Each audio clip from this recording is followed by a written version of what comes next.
जी ये देखें जी, पौधा हमने काट लिया है। सिर्फ वही शाखें बचाई हैं जिस पे ग्राफ्टिंग करेंगे। ये देखें,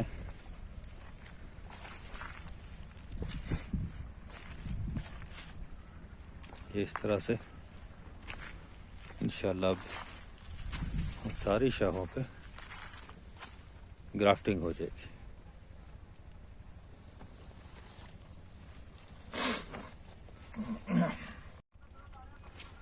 ये हमारी मतलूबा वैरायटी है, ये देख लें।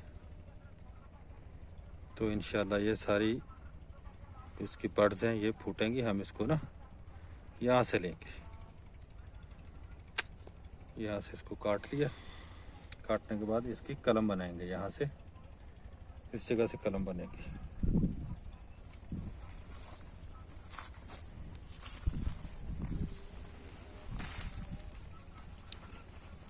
बंद कर दे।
बनाओ।